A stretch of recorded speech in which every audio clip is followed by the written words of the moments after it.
Seluruh nabi dan rasul yang diutus Allah ke muka bumi ini pasti memperingatkan kaum mereka tentang siapa Dajjal dan bahaya Dajjal.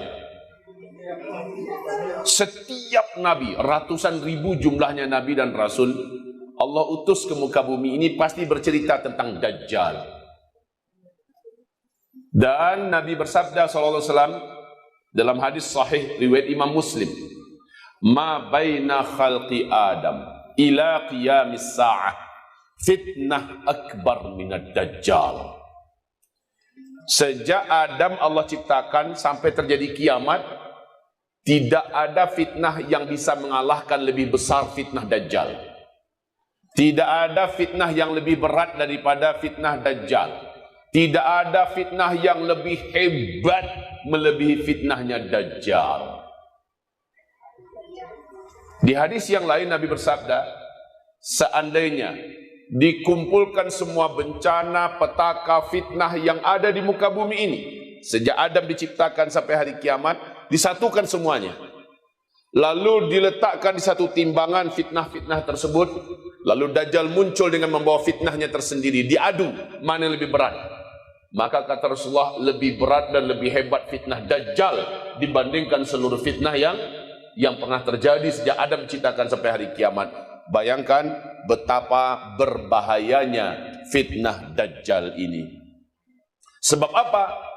Fitnah Dajjal ini akan mengantarkan manusia yang terfitnah masuk neraka jahanam, kekal di neraka jahanam selama-lamanya. Sebab Dajjal akan mengklaim dirinya lah Tuhan yang selama ini disembah. Hai orang-orang Kristen yang kalian sembah selama ini adalah saya.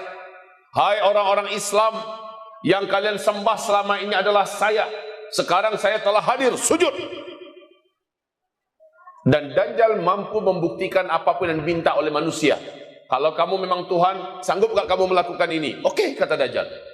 Kalau saya lakukan, kamu beriman? Saya beriman. Maka Dajjal pun melakukannya.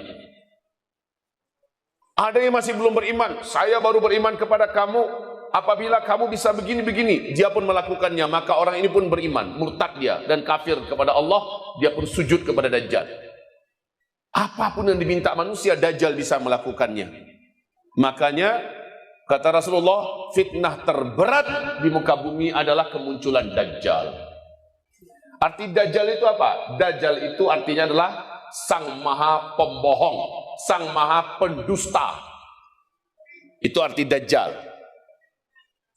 Bapak, Ibu yang kami muliakan, Dajjal, kata Rasulullah, adalah seorang lelaki dari keturunan Nabi Adam. Berarti Dajjal bukan simbol. Dajjal bukan sebuah negara. Dajjal bukan bisa diartikan dengan artian yang lain. Dajjal itu adalah seorang lelaki. Tubuhnya sedikit lebih pendek daripada tubuh-tubuh kalian. Tapi full daging, gompal dan kuat sekali. Bahu kanan dengan bahu kirinya saling berjauhan. Dadanya lebar. Dan itu sekel, full daging.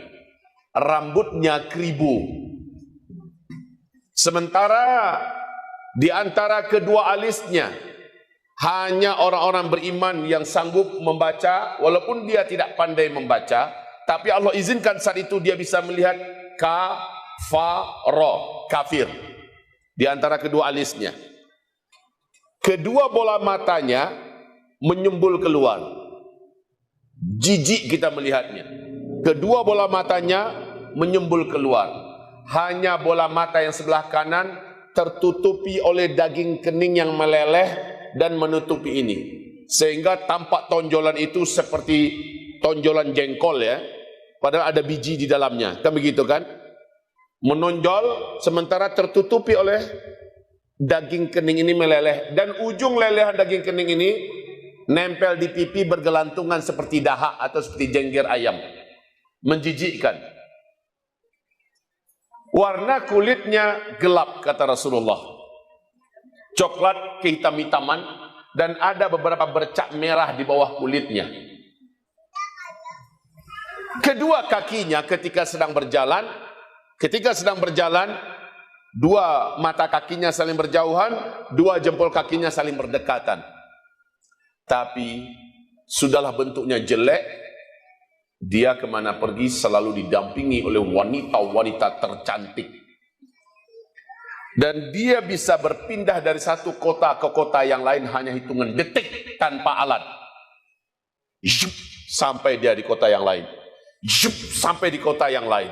Dan dia mendemonstrasikan kemampuan-kemampuan yang belum pernah ada manusia di muka bumi ini, bahkan teknologi mampu melakukan apa yang dilakukan oleh Dajjal. Kemudian Dajjal mengatakan, sayalah Tuhan kamu. Siapapun yang berjumpa dengan Dajjal pasti akan hilang iman di dadanya. Dia kafir kepada Allah dan dia akan sujud menyembah Dajjal. Makanya Nabi mengharamkan, jangan kamu pernah bertemu dengan Dajjal. Jangan kamu pernah berjumpa dengan Dajjal. Kalau kamu dengar Dajjal masuk kotamu, larilah dari Dajjal, sembunyilah kamu ke dalam rumah. Perintah Nabi adalah ke dalam rumah. Jangan lari dalam masjid. Masuk ke dalam gua. Tidak boleh masuknya ke dalam rumah. Tutup pintu rumahmu kuat-kuat, tutup jendelamu rapat-rapat. Baca surat Al-Kahfi dalam rumah, kata Rasulullah sallallahu alaihi wasallam. Adapun wanita-wanita kamu, pastikan mereka semua sudah di dalam rumah. Ikat tangan mereka, ikat kaki mereka, karena mereka yang paling lemah saat itu. Jadi yang wanita diperintahkan oleh Allah Subhanahu wa taala, para wanita, mak-mak, anak-anak, istri-istri kita, menantu-menantu perempuan kita, saudari-saudari kita, nenek-nenek kita, masukkan ke dalam rumah, ikat tangan mereka, ikat kaki mereka. Selama Dajjal masih ada di negeri, di kota kita itu, jangan biarkan ada pintu yang terbuka. Jangan biarkan ada wanita yang lepas dari ikatannya. Baca surah Al-Kahfi di dalam rumah itu. Siapa yang melakukan itu, dia selamat. Yang tidak melakukan itu, dia akan celaka. Ini perintah Rasulullah sallallahu alaihi wasallam. Dajjal ini memang satu orang, tetapi kemampuannya adalah seluruh setan dari bangsa jin di muka bumi ini tunduk kepada Dajjal. Bisa bayangkan kemampuan Dajjal? Setan seluruhnya satu bumi ini, mau setan di Eropa, setan di Afrika, setan di darat, setan di langit, semuanya tunduk pada perintah Dajjal. Padahal Dajjal ini adalah seorang manusia, satu orang saja. Cuma seluruh kekuatan gaib tunduk pada Dajjal. Saya rasa Bapak Ibu sudah bisa membayangkan kesaktian apa yang diberikan oleh Allah kepada Dajjal. Nabi berkata, tidak akan ada seorang pun di antara kamu sanggup melawan Dajjal. Takkan ada.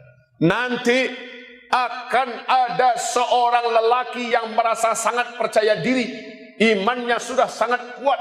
Tidak mungkin dia akan murtad bila dia berjumpa dengan Dajjal.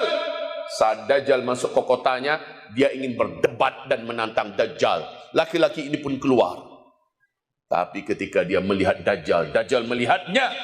Fitnah yang ada pada Dajjal, kekuatan yang ada pada Dajjal, menyebabkan iman di dalam dadanya keluar dari dadanya, dari hatinya. Dia pun kafir kepada Allah. Dia pun sujud menyembah Dajjal. Padahal tadi dia merasa imannya sangat kuat. Walaupun Dajjal sudah keluar meninggalkan kotanya, dia akan tetap kafir kepada Allah sampai dia mati. Maka dia menjadi ahli neraka jahanam, kekal di dalamnya selama-lamanya. Makanya Nabi mengharamkan, jangan kamu jumpa dengan Dajjal. Dan apa kata Rasulullah? Kalau saya hidup saat Dajjal itu keluar, saya yang akan langsung menghadapi Dajjal demi melindungi kalian. Tapi ketika Dajjal muncul sampai ke kota kamu, saya sudah meninggal, saya sudah tidak ada. Setiap kamu harus melindungi dirinya masing-masing. Begitu Bapak Ibu. Hadis tentang Dajjal ini sampai ke tingkat mutawatir. Apa mutawatir? Di atas sahih. Kita selama ini dengar kalau hadis sahih berarti sudah kuat. Sementara hadis mutawatir di atas sahih. Ijma' para ulama ahlus sunnah wal jamaah mengatakan hadis tentang Dajjal mutawatir. Ijma' seluruh para ulama ahlus sunnah wal jamaah. Mengingkari kehadiran dan kedatangan Dajjal, kafir dia kepada Allah, batal syahadatnya, gugur imannya, walaupun dia masih sholat tidak diterima oleh Allah, dan dia akan kekal di neraka. Kalau ada yang menolak kemunculan Dajjal. Oke, berarti kedatangan Dajjal wajib diimani. Nah, bapak-bapak, ibu-ibu yang kami muliakan, kalau kita sudah tahu, kita ingin merinci sedikit. Apa sih kemampuan Dajjal? Kemampuan Dajjal, seperti yang saya katakan tadi, karena dia didukung oleh setan-setan dari bangsa gaib, setan-setan dari bangsa jin, maka Dajjal melakukan berbagai macam sihir yang mengerikan. Hebatnya adalah Dajjal mampu mengendalikan langit. Dalam artian, bumi sudah lama tidak disembur oleh hujan. Menjelang Dajjal keluar, sudah lama tidak disirami hujan. Bumi ini panas. Tanam-tanaman di mana banyak-banyak yang mati. Hewan ternak banyak yang mati. Orang-orang kelaparan. Dajjal datang membawa gunungan makanan. Yang beriman kepada saya, silakan saya bawa makanan. Kalian perlu berapa, ambil.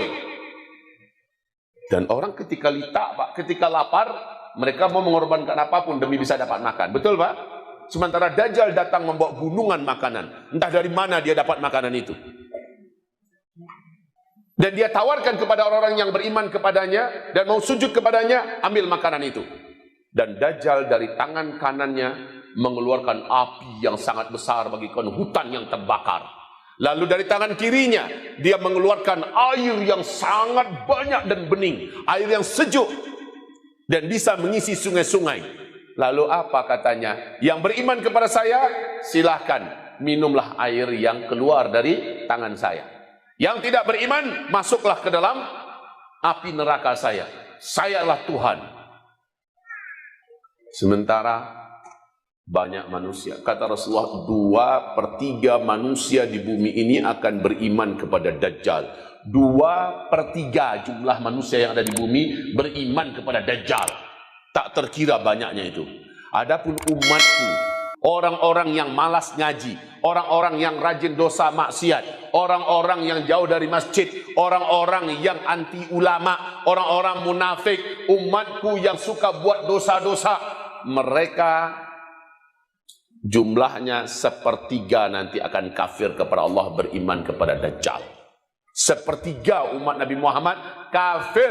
Dan yang paling banyak kafir dan murtad dari umatku adalah kaum wanita, kata Rasulullah sallallahu alaihi wasallam. Bapak, Ibu yang kami muliakan, sudah dapat gambaran tentang Dajjal? Dajjal bukan sebuah sistem, bukan sebuah negara, bukan teknologi, bukan pula PBB. Ada yang mengatakan PBB adalah Dajjal yang dimaksud oleh Nabi. Bukan. Dajjal adalah seorang manusia. Dan dia betul-betul diberi oleh Allah izin untuk memiliki kekuatan yang tak terbatas.